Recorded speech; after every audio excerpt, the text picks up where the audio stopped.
ना होगा और अगर सब मिलकर कोशिश करें तो रास्ता निकल सकता है। राजू के चेहरे पर एक उम्मीद की किरण जागती है।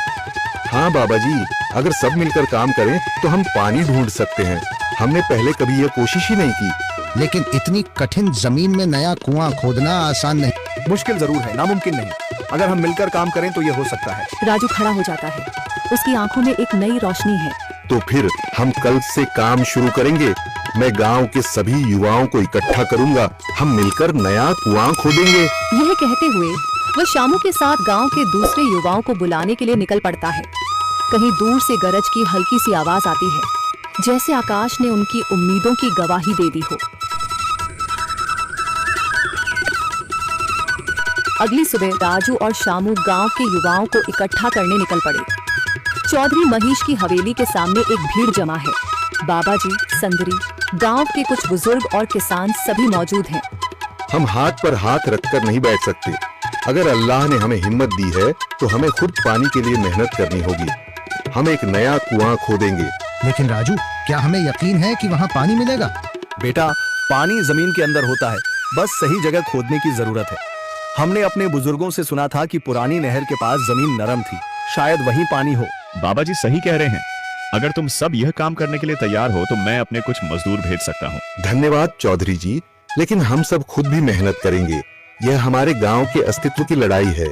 संदरी, जो अब तक चुप थी, आगे बढ़ती है। हम औरतें भी पीछे नहीं रहेंगी। हम पानी लाने की व्यवस्था करेंगी, खाना बनाएंगी, ताकि तुम सब आराम से काम कर सको। यही हिम्मत चाहिए थी संदर। पूरा गांव एक नई उम्मीद के साथ कुआं खोदने की तैयारी में जुट जाता है। दूसरी ओर कुआं खोदने का काम शुरू हो चुका है। राजू, शामू और दूसरे युवा बेलचे चलाने लगते हैं। मिट्टी बाहर निकाली जाने लगती है। तेज गर्मी के बावजूद सब पूरी हिम्मत के साथ जुटे हुए हैं। दोपहर की तेज धूप जमीन आग की तरह तप रही है। गांव के लोग लगातार कुआं खोदने में जुटे हैं।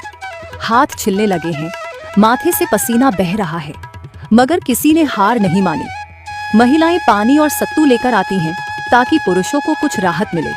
हमें और गहराई तक जाना होगा। अब तक सिर्फ सूखी मिट्टी और पत्थर ही निकल रहे हैं। राजू, यह बहुत कठिन काम है। अगर हमें पानी न मिला। अल्लाह मेहनत करने वालों को कभी निराश नहीं करता बेटा। तुम सब अपनी कोशिश जारी रखो, पानी जरूर निकलेगा। हिम्मत मत हारो। अगर अब रुक गए तो फिर कभी पानी नहीं मिलेगा। सभी फिर से जोश में आकर काम में जुट जाते हैं, मगर सूरज की तपिश बढ़ती जा रही है और कई लोगों की सांसें तेज चलने लगती हैं। तभी एक तरफ से रामलाल और उसके आदमी हंसते हुए आते हैं। अरे भाई, तुम्हें लगता है कि जमीन तुम पर रहम करेगी? हाँ हाँ, ना समझ लोग, ये सब बेकार की मेहनत है। रामलाल, हमारा हौसला मत तोड़ो। अगर तुम मदद नहीं कर सकते तो कम से कम मजाक भी मत उड़ाओ। मदद? हाँ, मैं अपने कुएं का पानी बेच सकता हूँ, मगर मुफ्त में नहीं दूंगा। राजू सब अनसुना कर फिर काम में लग जाता है। शाम होने लगती है, लेकिन अभी तक पानी का नामो निशान नहीं। कुछ लोग मायूस होकर पीछे हटने लगते हैं। राजू, शायद रामलाल सही कह रहा है, यह सब बेकार है। नहीं शामू, हमें हार नहीं माननी। अगर आज हार गए तो फिर कभी हिम्मत नहीं कर पाएंगे। तभी अचानक फावड़ा किसी कठोर चीज से टकराता है। एक अजीब सी आवाज आती है। राजू चौंक कर देखता है और जल्दी जल्दी मिट्टी हटाने लगता है। अचानक एक ठंडी लहर महसूस होती है। सभी लोग दौड़ कर आते हैं। जैसे जैसे मिट्टी हटती है, नीचे से गीली जमीन नजर आने लगती है। सब हैरान रह जाते हैं। सुभान अल्लाह, मैंने कहा था ना, अल्लाह हमारी मेहनत को जाया नहीं करेगा। राजू और बाकी सभी जोर लगाते हैं।